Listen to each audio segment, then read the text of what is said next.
Welcome to huevoicesdotcom, the greater reflection of you.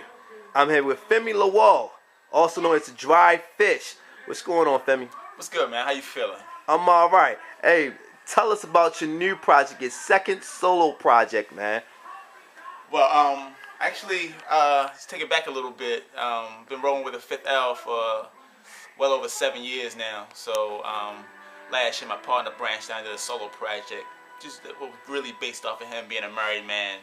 You know, he's now a father of two. You know, and really, he's the soft, not say the softer side of Fifth L, but more passionate side of Fifth L. You know, he bring that vulnerability to Fifth L.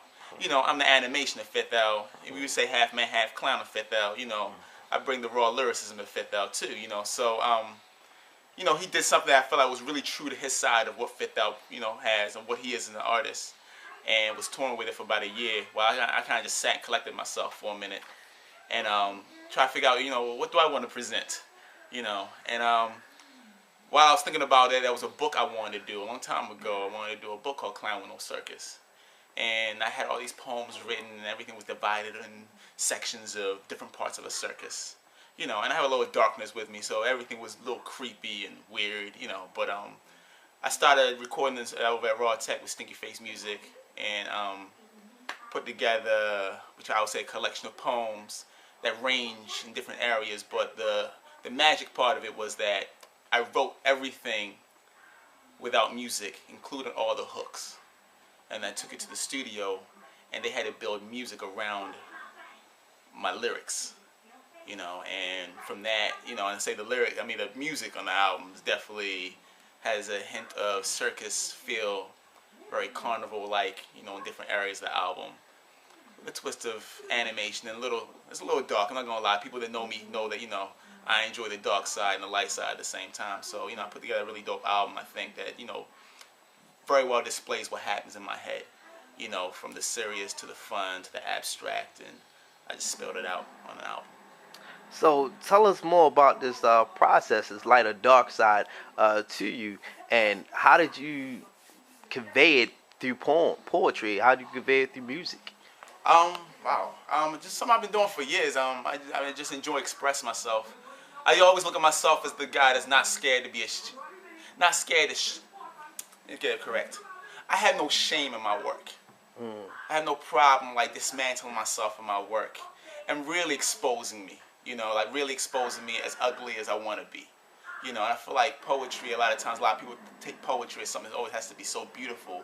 But you can find beauty in some of the darkest things, too. So you can find beauty in some of the ugliest things. Because we spend so much time on the surface, we never care about the details or what it really is. You know, it's how we dress up. It's how we, you know, it's how we want to present things that look good, even if it's crap inside. Just, you know, just give them the shell. You know, I hear they always say, what's the word? They would put honey on. What's the term they use? Sugarcoat. You know, but no one cares about what the sugar is coating. Like what's underneath that sugar. You know, and that's what I like to. I mean, I've always in my writing, especially when I deal with myself as a person, I like to just like kind of like it's almost like just like to tear myself up and throw myself out. You know, but at the same time, it's how I like to address, you know, what I consider my social criticism of whatever I am being inspired by also outside of me. So musically, I took the brother by the name of Maurice for Stinky Face Music. I hooked up with his label, and I'm actually putting this out under his label as a joint venture together. And you know, he sat with me, and he has some pretty interesting ways of doing production, because we did the production, then we brought musicians in to do the music, to redo the music.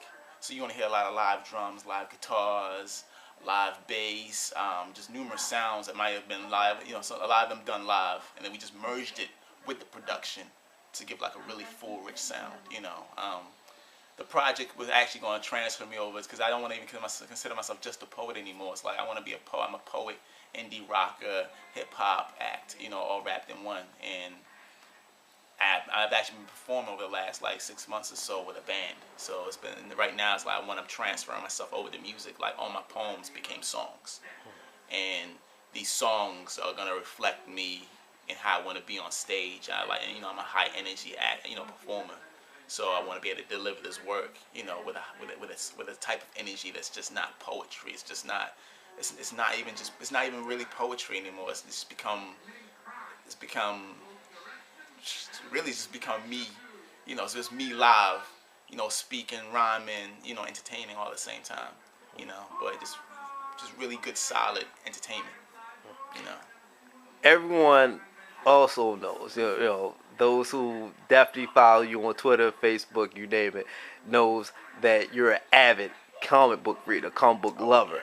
Yeah. You know, is that, hey, man, The joke is in the Batman. is that infused in this project, A Clown with No Circus? I wouldn't say obviously, but I've been collecting comic books. I've been collecting comic books probably since I was like 6 years old in England. You know, and I carried that all the way to Nigeria, and I carried that all the way to the United States. Like, even though I didn't take those comics physically to Nigeria, or from Nigeria to the United States, I took them with me. Like, that way it was already in me, and it's probably one of the strongest things that has inspired me as a person. Like, do I want my poems to save the world? That would not be realistic, but I do want to affect the world. I want the world to be more true to itself, call it what it is. Therefore, we be able to move better if we're aware of what exactly it is, if we really are true to ourselves. And that's why I feel like, you know, I learned from comic books, you know, it's the good versus evil, but even the good is sometimes misunderstood good, the evil is misunderstood evil, and they're trying to figure out who exactly they are so they can call it what it is. You know, if I'm a villain, I am a villain. You know, don't try to disguise yourself as some good guy and you're really a bad guy, or vice versa, you know. So I like that. You know, I feel like comic books definitely has shaped part of who I am, and it comes out in my work. You know, as a matter of fact, there's a piece in there towards the end that, you know, is pretty reflective of, you know, Femi has read a lot of comic books, or watched a lot of cartoons, or eat too much cereal. One of the three. But yeah, it's definitely gonna be. It's definitely. You can tell it's in my work. You can tell it's in my display. You can tell it's a part of me. When you're talking about good versus evil. And, you know, all of us have a little bit of both inside of us. Right. Our listeners for the first time going to see the Dark Femi? This is it won't be a first time. If you listen to any of Fifth Out albums, I've always displayed those. You know, I actually enjoy purging. You know, and I think everybody has grown up with some kind of plight in some form, some way. You know, whether it's like your father wasn't there, your mother wasn't there, or both wasn't there. You know, you grow up in poor situations. Even rich people have plight. I don't know that plight yet. But I'm looking forward to being rich and having rich people's problems as an option. But, you know, everybody has some kind of plight. And, you know, I grew up with my fair share of it. And that's why I would consider it to be dark side. But, I mean, it wouldn't be considered dark side. It's just probably the way it's delivered. You know, and I like to be witty with it, dry humor with it. And I enjoy being twisted with it, so that you'll definitely hear that. That's what I enjoy in lyricism. So therefore, I'm gonna show you what I enjoy, because that's what I'm gonna do. You know, so yeah. Correct me if I'm wrong, Femi. It's been over 10 years since your last project, your last solo project. Yeah. What has changed in that gap of time? I think I enjoy the studio better now. I know how to lay my lyrics a certain way now. I think I really grasp what my flow would be, you know, even when it changes. I've developed songwriting better. You know, my first project, I did a lot of songs also. And for a lot of people in the poetry scene really enjoyed that album, Words Paint Pictures. And I remember listening to it like, is it? I kept asking myself, is this good? Is this good? Like, I enjoyed it, but I remember when it was done, I started like, okay, is this good? Is this good? Is this good? And I got a lot of good feedback from it, because I'm very hip hop influenced. Like, you're talking to the poet that would tell you that he was inspired to write poetry from Reggie Noble, aka Redman. You know, so I'm not the guy that said. About Razzcast, you're a Razzcast fan too. I'm a huge Razzcast fan. Redman, De La Soul, and Razzcast are probably the things that grounded me in lyrics. And how I write, I like lyrics. Those three acts are the things that made me really enjoy listening to lyrics. And I can go online and just pull up their lyrics and read it and enjoy it for what it is. You know, so I'm that poet, you know, that said that I'm inspired by those type of things. So my album wasn't just a poetry album. It was a very it was a good hybrid of what poetry meets hip hop. You know, this album is when poetry meets indie rock meets hip hop and some more other stuff. You know, so there's definitely, if you listen to my first album, you listen to this album, you'll definitely see 10 years worth of growth, because I used the Fifth Out albums to grow also, because I've been recording. Fifth Out's recorded 3 albums in over a course of 7 years. So after my solo album, I recorded 3 Fifth Out albums, and through that, you know, this is where I am right now today. All right. Well, Femi, before we wrap up, man, gotta ask you a question. What can the people expect from this album? Like I said, just you can expect some special guest artists. Special guest artists. You know, I've been rolling with this cat for like last 7 years plus, even actually longer than that, because we've known each other for quite a while, like about 10 years now. Native Son, aka David Ross, vocalist, singer-songwriter, Green Tea, all the way from like DC. I got a group by the name of Worldwide from out York, Pennsylvania. It's a trio. They're like awesome. You have to hear them. You know, I got Kate Adrian. She's blessed my album. Actually, she's gonna be touring with me. Sister been touring me for a while, so we're gonna be touring together. Oh, is the tour in the works? All right, yeah, I got a nice little tour schedule right now, leading me up to April right now, and awesome. I'm trying to Awesome.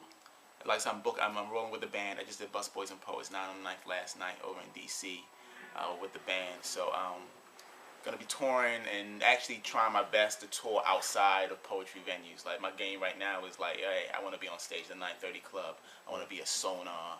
I want to be at the 8x10. I want to be the Black Cat. I want to be on stage with other musical acts. That's where my competition, I feel, is at now.